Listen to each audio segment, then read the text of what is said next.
नमस्कार, राज्यों की जंग में आपका स्वागत है। मैं हूं अनुराग द्वारी। हमारे साथ राज्यों की जंग की इस खास पेशकश में रायपुर से जुड़ेंगे हमारे साथी जुल्फिकार और दिल्ली से होंगे हमारे साथ नीरज और मनीष, जो बताएंगे राजस्थान का सूरत हाल। इन तीनों राज्यों के बारे में क्या कुछ चल रहा है, क्या लिस्ट आने के बाद क्या सरगर्मी और क्या बड़े नए ऐलान हो रहे हैं। एक बहुत बड़ी खबर भी बताएंगे छत्तीसगढ़ से हमारे सहयोगी जुल्फिकार। लेकिन सबसे पहले बात करते हैं मध्य प्रदेश की, जहां काफ़ी कुछ जो लिस्ट आई है कांग्रेस और बीजेपी की, उसके बाद काफ़ी उथल पुथल मची हुई है। लेकिन एक बात जिसने सबका ध्यान अपनी ओर खींचा है, क्योंकि कुछ दिनों पहले ही जो नारी शक्ति वंदन अधिनियम है, आपको याद होगा जब वो पारित हुआ तो विपक्ष ने समर्थन किया, ढेर सारे दलों ने, सबने समर्थन किया, लेकिन यही कहा कि इसको इतनी देरी से क्यों, इसको जल्द से जल्द लागू कराइए। और कांग्रेस का पूरा जोर ओबीसी की नुमाइंदगी पर है। बार बार कांग्रेस हर जगह कह रही है कि ओबीसी की नुमाइंदगी के हिसाब से उनको हिस्सेदारी मिलनी चाहिए। तो ये जो पहली खबर हम आपको दिखाने जा रहे हैं, इसमें इसी बात का विश्लेषण कर रहे हैं कि कांग्रेस और बीजेपी की जो कथनी और करनी है उसमें क्या फ़र्क है। अपनी अपनी लिस्ट में उन्होंने महिलाओं को या ओबीसी वर्ग के लोगों को कितनी नुमाइंदगी दी है, देखिए ये खबर।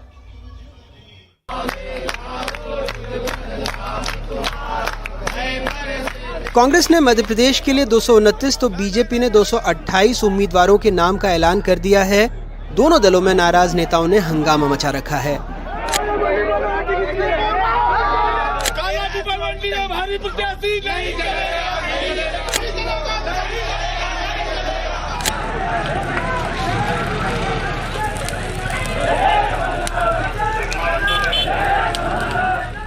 फोर 454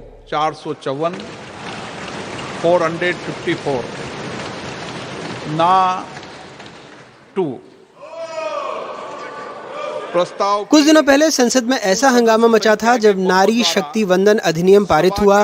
विपक्ष ने सरकार का साथ दिया, लेकिन पूछा फौरन लागू क्यों नहीं करते। महिला आरक्षण को आज किया जा सकता है।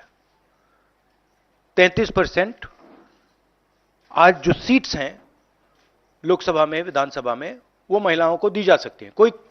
कोई कॉम्प्लिकेटेड मामला नहीं है।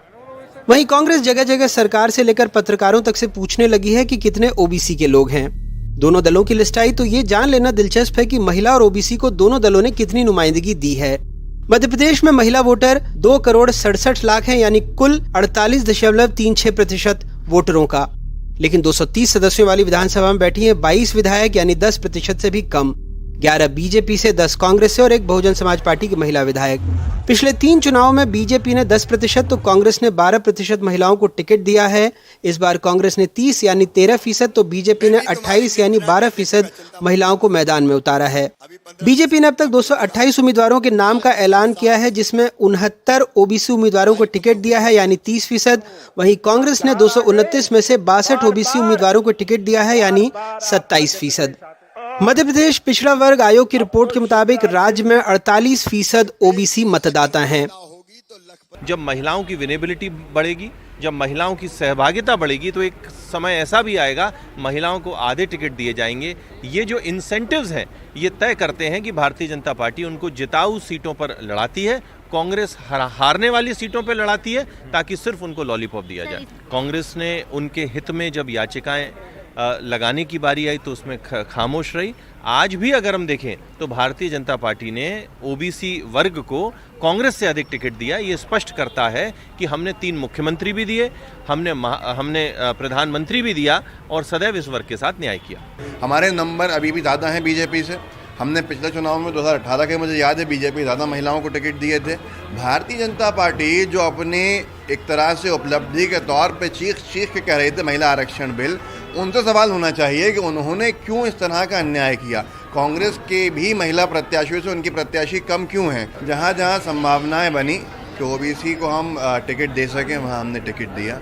और जो लोग 4 बार से कहते हैं कि ओबीसी का मुख्यमंत्री रहा हो, आज उन्होंने कहाँ लाके खड़ा कर दिया ओबीसी को। अगर कास्ट सेंसस हो जाए, अगर कास्ट सर्वे हो जाए तो शायद और प्रतिनिधित्व बढ़ सकता है।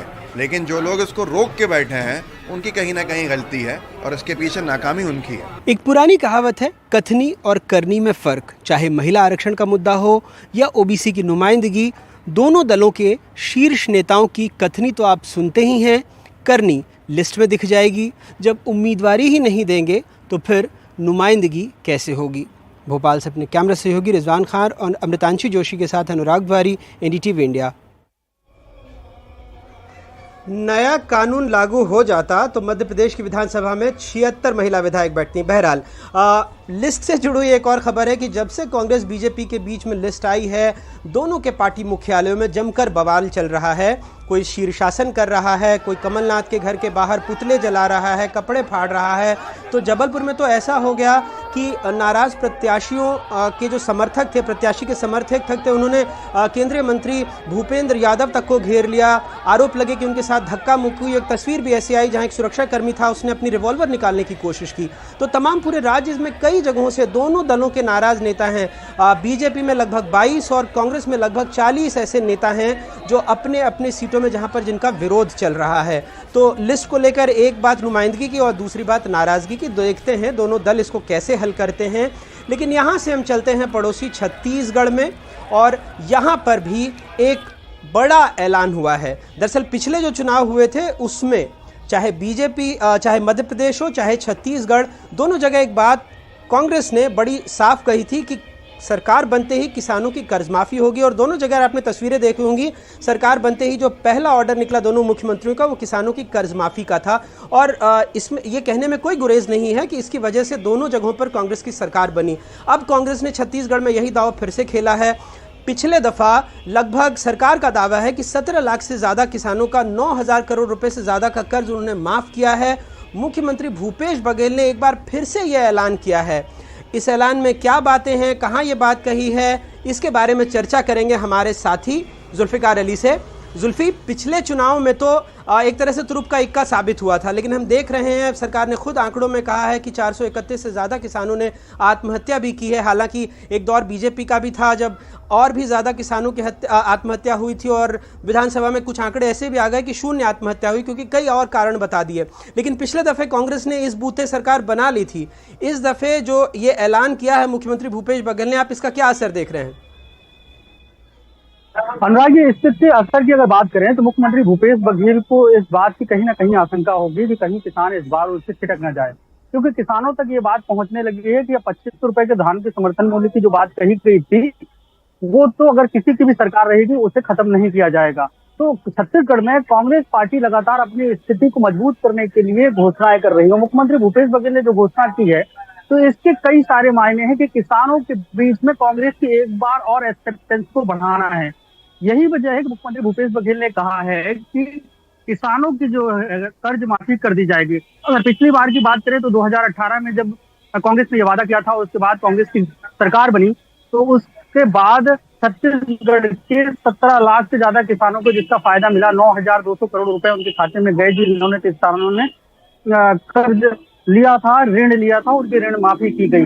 इस बार कांग्रेस का ये कहना है कि 25 लाख किसान छत्तीसगढ़ की सरकार को अपना धान बेचते हैं, और उनमें से हालांकि डेटा कांग्रेस की तरफ से भी जारी नहीं किया गया कि इन 5 सालों में कर्ज माफी हो गई थी, उसके बाद कितने सारे ऐसे किसान हैं जिन्होंने कर्ज लिया है तो उनकी कर्ज माफी होगी। तो ऐसे में सियासत छत्तीसगढ़ में तेज है।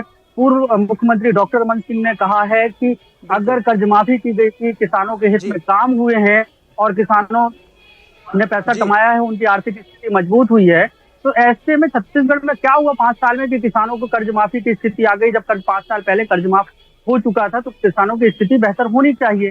तो इस तरीके से कांग्रेस अपने पक्ष में किसानों को करने की कोशिश में, हालांकि भारतीय जनता पार्टी ने अभी अपना पत्ता खोला नहीं है, घोषणा पत्र आया नहीं है और किसी भी तरीके का किसानों को लेकर अभी उन्होंने वादा भी नहीं किया है। बिल्कुल जी अनुराग,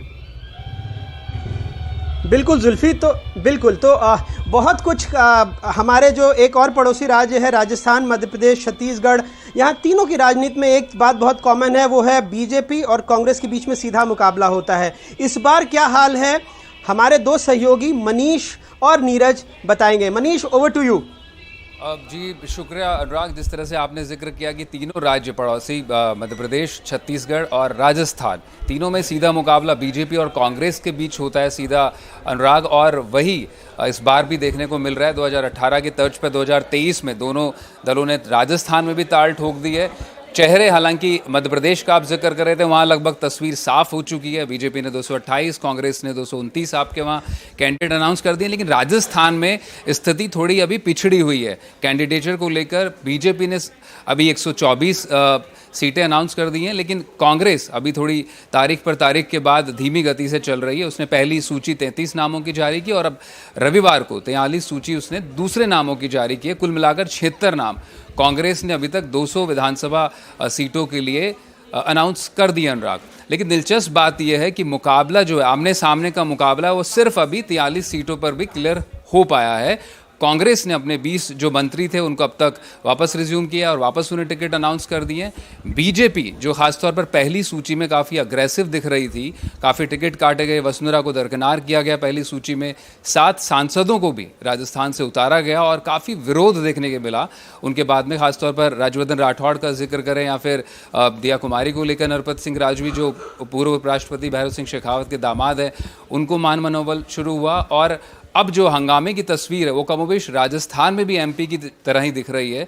वहाँ भी चाहे बीजेपी कार्यालय हो, चाहे कांग्रेस का कार्यालय हो, या फिर सड़कों पर आंसू बहाने की कवायद हो अपने आला कमान को राजी करने के लिए, वो कमोबेश राजस्थान में भी वैसी देखने को मिल रही है अनुराग। ज़्यादा मैं, मेरे साथ मेरे सहयोगी नीरज भी है, उनसे भी बात करूँगा। नीरज, कुल मिलाकर अभी तक जो टिकटें अनाउंस की गई हैं बीजेपी और कांग्रेस ने, 43 सीटों पर 43 सीट्स पर आमने सामने प्रत्याशी तय हो गए हैं, जिसमें से बीजेपी ने कुल मिलाकर 124 अपने उम्मीदवार दिए और कांग्रेस ने अभी 76 दिए। 43 जिन सीटों पर मुकाबला भी आमने सामने का हो गया है, कहाँ दोनों पार्टियां खड़ी हैं, और मोटे तौर पर नीरज मैं आपके एक्सपीरियंस में पूछूं, क्या आधार रहा है अभी तक दोनों पार्टियों का टिकट देने को लेकर? देखिए, सीधी सी बात है, दो सूचियां दोनों पार्टियों ने जारी की है। कांग्रेस की जो सूची आई हैं ये छोटे स्तर पर सूची आई हैं, जहां बीजेपी 124 सीटों पर नाम अपने घोषित कर चुकी है उम्मीदवारों के, वहीं कांग्रेस के 124 नाम घोषित होना अभी बाकी है, क्योंकि 76 ही नाम अभी तक जो है वो जारी किए गए। अब सीधे तौर पर रोचक एक सियासी मुकाबला यहाँ राजस्थान में देखने को मिलेगा।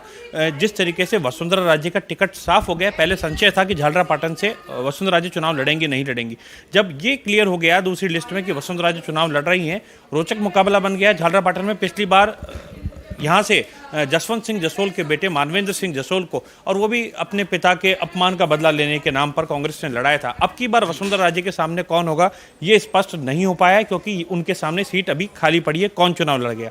अशोक गहलोत के सामने सरदारपुरा से कौन चुनाव लड़ेगा ये स्पष्ट नहीं हो पाया है। तो बहुत रोचक मुकाबला है। सिटिंग मुख्यमंत्री के सामने कौन चुनाव लड़ेगा? बताया ये भी जा रहा है वसुंधरा गहलोत और सचिन पायलट के सामने चुनाव लड़ने के लिए जल्दी से कोई तैयार नहीं हो पा रहा, क्योंकि ये कद्दावर नेता हैं और पिछले 20-30 साल का रिकॉर्ड ये कहता है जो इनके सामने लड़ता है चुनाव। जाहिर तौर पर ये बड़े चेहरे और दोनों पार्टियां चुनौतियां महसूस करती हैं उनके सामने कैंडिडेट अनाउंस करने के लिए। वापस अनुराग का रुख करते हैं।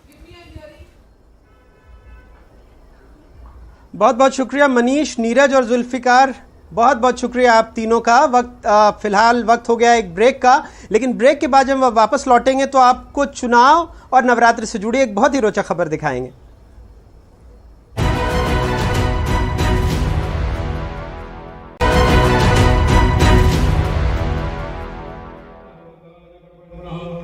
तो ब्रेक से पहले हमने आपको बताया था सियासत और नवरात्रि से जुड़ी खबर ब्रेक के बाद दिखाएंगे। मेरे पीछे अभी माँ दुर्गा की आरती ही चल रही है, और दिन में जो एक तस्वीर आई थी मुख्यमंत्री निवास से, वो अपने दर्शकों के लिए दिखाते हैं। जब मुख्यमंत्री ने अपने मुख्यमंत्री आवास में कन्या पूजन किया, लगभग 350 से ज़्यादा कन्या को भोजन उन्होंने कराया।